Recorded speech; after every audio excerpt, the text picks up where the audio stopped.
مفتی سلطان کے بیانات کے لیے مفتی سلطان آفیشل کو سبسکرائب کریں۔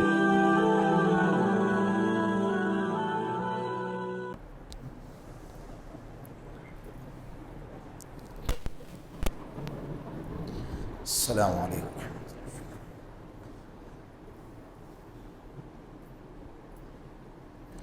21 روزے، 22 تراویح، 26 پارے مکمل ہو گئے، 27واں پارہ پاؤ ہو گئے۔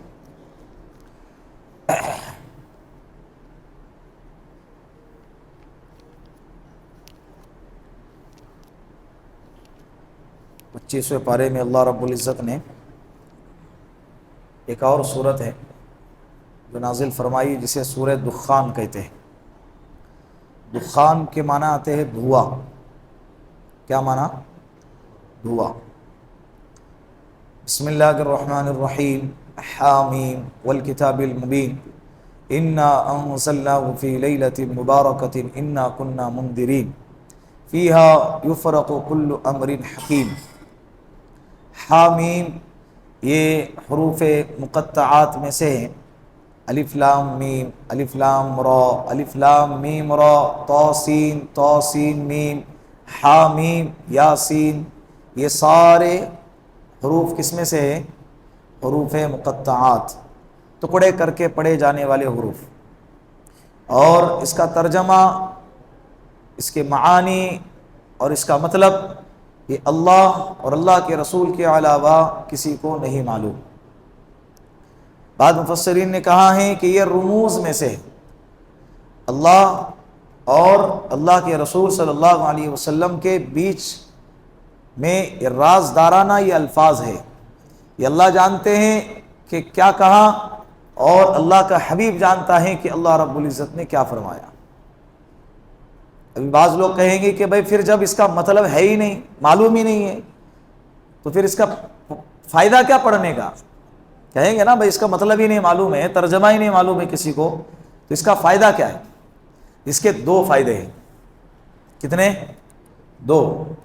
ایک فائدہ تو یہ ہے کہ ہم نے پڑھ لیا حامیم، کتنے نیکیاں مل گئی؟ 20 نیکیاں مل گئی۔ اب اس کا مطلب معلوم ہو یا نہ ہو، ہم کو بیٹھے بیٹھے اس حرف کے 20 نیکیاں مل گئی۔ طا سین میم پڑھ لیا، اس کا مطلب مجھے نہیں معلوم ہے اور کسی کو نہیں معلوم ہے، یہ صرف اللہ اس کے رسول کو معلوم ہے، لیکن مجھے فائدہ کیا ہوا؟ مجھے فائدہ یہ ہوا کہ مجھے کتنی نیکیاں مل گئی؟ 30 نیکیاں مل گئی۔ کتنا بڑا فائدہ ہے۔ ایک دوسرا جواب کہ جو اپنے آپ کو علامہ ترم خان، علامۃ الدہر اور علم کے شہسوار سمجھتے ہیں، وہ یہاں آ کے ہتھیار ڈال دیتے ہیں۔ میں بہت ماہر علم میں، چوٹی کا علم مجھے ہے، لیکن جب یہاں پہنچیں گے تو اللہ ان کے گھٹنے ٹیک دیتا ہے، ٹکوا دیتا ہے کہ بھائی تم کچھ نہیں ہے، الا قلیلا، جو کچھ بھی ہے تھوڑا ہے، جتنا دیا ہے وہ کتنا ہے؟ وہ تمہیں تھوڑا دیا ہے، اور جو نہیں دیا ہے وہ بہت ہے، تم اس کا اندازہ بھی نہیں لگا سکتے۔ تو یہ حروف مقطعات۔ دوسرے نمبر پر اللہ نے قسم کھائی ہے کتاب مبین کی، قرآن کریم کی، اور کہا کہ بے شک ہم نے اس قرآن کو مبارک رات میں نازل فرمایا اور ہم ڈرانے والے ہیں تاکہ سنبھل جائے، عذاب سے بچ جائے۔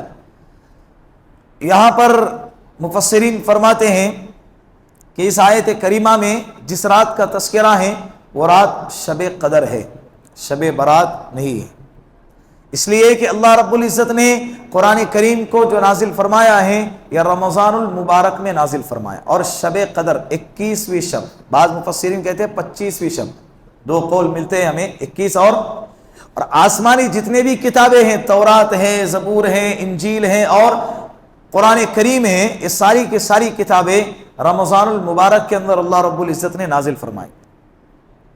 گویا کہ اللہ کی کتابوں کو رمضان کے مہینے کے ساتھ ایک مضبوط رشتہ ہے، ایک اہم مناسبت ہے، اسی لیے اس کو ماہ رمضان کے ساتھ ماہ قرآن بھی کہا جاتا ہے۔ ماہ رمضان کے ساتھ کیا کہا جاتا ہے؟ اور ساری دنیا میں جتنا قرآن کریم کی تلاوت اس مہینے میں کی جاتی ہیں سال بھر اتنا نہیں پڑھا جاتا، اتنی تلاوت نہیں کی جاتی ساری دنیا کے اندر۔ یہ نہیں کہ بھائی انڈیا میں رمضان چل رہا ہے اور تراویح میں قرآن پڑھا جا رہا ہے اور ملیشیا کے اندر رمضان کی کوئی اطلاع ہی نہیں ہے اور وہ لوگ تراویح پڑھ ہی نہیں رہے، ایسا ساری دنیا کے اندر قرآن کریم رمضان کے اندر پڑھا جا رہا ہے، تراویح کے اندر پڑھا جا رہا ہے۔ تو یہ اللہ رب العزت کا بڑا کرم رہا کہ اللہ رب العزت نے رمضان المبارک کے ساتھ قرآن کریم کے نسبت کو جوڑا ہے۔ بات سمجھ میں آ رہی؟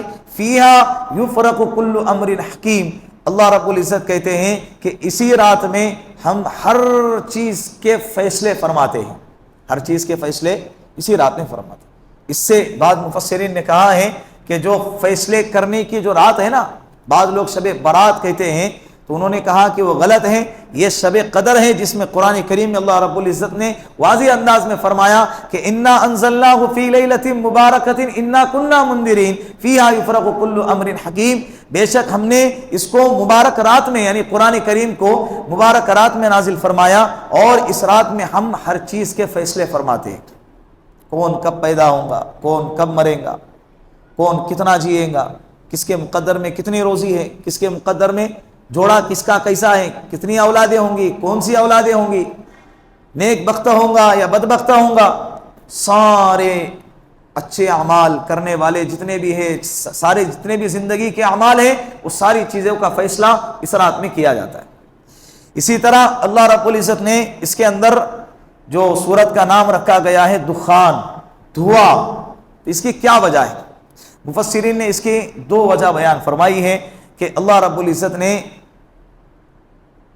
قیامت سے پہلے جو علامتیں پیش ہونے والی ہیں دو قسم کی ہے، ایک علامت صغرا اور ایک علامت کبرا۔ اللہ کے رسول صلی اللہ علیہ وسلم نے فرمایا قیامت اس وقت تک قائم نہیں ہوں گی جب تک کہ 10 بڑی علامتیں پائی نہ جائے۔ اس میں سے سب سے پہلے فرمایا دخان۔ کیا ہے دخان؟ یعنی دھواں۔ دخان کے کیا معنی؟ دھواں۔ ایک دخان سے یہ مراد کہ قیامت سے پہلے جو دھواں آئے گا وہ دھواں مراد ہے کہ جس سے سارے لوگ مدہوش ہو جائیں گے، سب کی عقلیں ختم ہو جائیں گی سوائے ان لوگوں کے جس کو اللہ چاہیں گے، کہ وہ ان لوگوں کو سوائے، جیسے اللہ کے رسول صلی اللہ علیہ وسلم نے فرمایا نا، ایمان والوں کو اس دھوئے کا اثر صرف اتنا ہوگا جیسا کہ سردی اور نزلہ۔ سردی اور نزلہ ہلکا سا ہم سمجھتے ہیں نا کیا ہو گیا، سردی ہو گئے بس ٹھیک ہے، اس کو زیادہ سیریس اس کی عیادت کو نہیں جاتے ہم وہ سیب وغیرہ فروٹ لے کے اس کی عیادت کو پتا چل گیا کہ بھائی فلاں بھائی کو کیا ہو گیا تھا، سردی ہو گئی تھی، اس کے گھر پہ پہنچے کبھی آپ؟ سردی ہو گئی اس کے لیے اس کی عیادت کو جا رہے ہیں اور اس کو آئی سی یو میں ایڈمٹ کر رہے ہیں، رشتہ داروں کو فون لگا رہے ہیں، اطلاع کر رہے ہیں، وصیت کر رہے ہیں، کبھی ایسا ہوا؟ تو ہم اس کو لائٹلی لیتے ہیں۔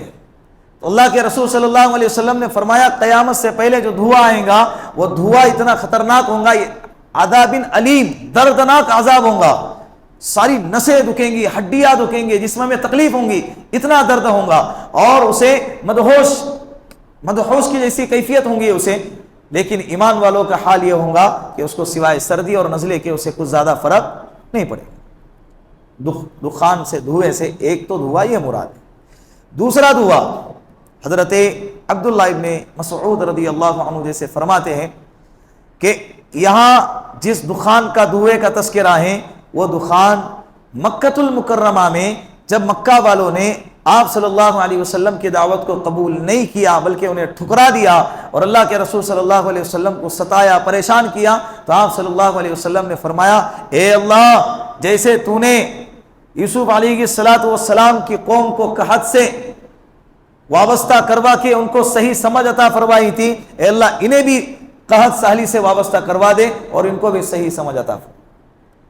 قحط آیا، ایسا زبردست قحط، اتنا بھکمری کا عالم تھا مکۃ المکرمہ میں کہ روایتوں میں لکھا ہے کہ لوگ مردار کھاتے تھے، ہڈیاں کھاتے تھے، پتے چباتے تھے، اتنی بری حالت، اور بھوک کی وجہ سے زمین سے لے کر آسمان تک سب کیا نظر آتا تھا؟ دھواں دھواں نظر آتا ہے۔ ہمارا ہوتا ہے نا 4 بجے کے بعد سب اندھیرا اندھیرا نظر آتا ہے رمضان میں روزہ رکھے ہیں، صبح سے دوپہر تک سب اچھا ہے، چنگا ہے، لیکن جیسے 4 بج گئے پھر کاٹا 5 بجے، پھر 6 بجے دماغ آؤٹ، سب اجالا بلینک، ساری چیزیں دھواں دھواں نظر آتا ہے. تو قحط سالی کا یہ لیول تھا کہ ان کو زمین سے لے کر آسمان تک سب کیا نظر آ رہا ہے؟ دھواں ہی دھواں نظر آ رہا ہے. تو حضرت عبداللہ ابن مسعود فرماتے ہیں کہ اللہ کے رسول صلی اللہ علیہ وسلم پر یہ سورہ دخان نازل ہو گئی، وہ اس قحط سالی کی طرف اشارہ ہے. فَارْتَقِبْ يَوْمَ تَأْتِي السَّمَاءُ بِدُخَانٍ مُبِينٍ، انتظار کرو، آسمان اپنے ساتھ زبردست دھواں لے کر آئیں گا. یغشی الناس ھذا عذاب علیم، جس میں لوگوں کو گھیر لیں گا، چھا جائیں گا لوگوں پر، لوگوں کو مدہوش کر دیں گا. اور یہ جو دھواں ہوگا نا، یہ بڑا دردناک عذاب ہوگا. کیا ہوگا؟ بڑا دردناک عذاب ہوگا.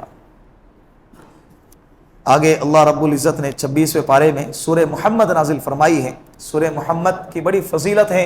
آپ صلی اللہ علیہ وسلم نے فرمایا جو بندہ سورہ محمد کی تلاوت کرے گا کل قیامت کے دن اللہ پر لازم ہے کہ اللہ اس کو جنت کی نعمتوں سے سیراب کرائے، جنت کے نہروں سے اللہ اسے کیا کرائے؟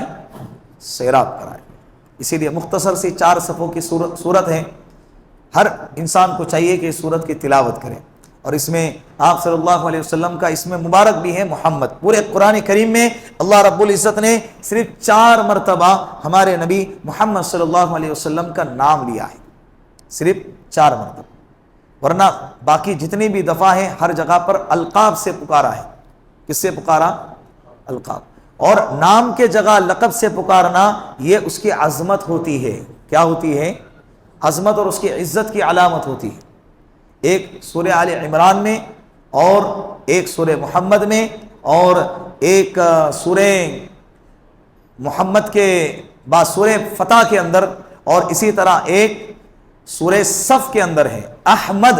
یہ بھی آپ صلی اللہ علیہ وسلم کا نام ہے. یہ حضرت عیسیٰ علیہ السلام اپنی قوم کو بشارت دے رہے کہ ایک نبی آئیں گے، آخری نبی، جس کا نام کیا ہوگا؟ احمد ہوگا. گویا کہ عیسائیوں کو اس آیت کو پڑھ کر تو ایمان لے آنا چاہیے تھا کہ جس نبی کی آپ اتباع کرتے ہیں وہ نبی جانے سے پہلے اپنی امت کو بشارت دے کر گئے کہ ایک نبی آئیں گے جس کو آخری نبی آخر الزماں کہتے ہیں، جس کا نام کیا ہوگا؟ احمد ہوگا. آپ صلی اللہ علیہ وسلم کا نام احمد بھی ہے، محمد بھی ہے. محمد اسے کہتے ہیں کہ جس کی ساری دنیا میں سب سے زیادہ تعریف کی جائے، اور احمد اسے کہتے ہیں جو ساری دنیا میں سب سے زیادہ تعریف کرنے والا ہو. کس کی؟ اللہ کی. اللہ رب العزت انشاءاللہ آگے فَإِذَا لَقِيتُمُ الَّذِينَ كَفَرُوا فَضَرْبَ الرِّقَابِ جو ہے انشاءاللہ جنگ کے حالات ہیں، زندگی باقی رہی تو کل اس کو بیان کیا جائے گا. اللہ عمل کی توفیق عطا فرمائے. وآخر دعوانا ان الحمد للہ رب العالمین.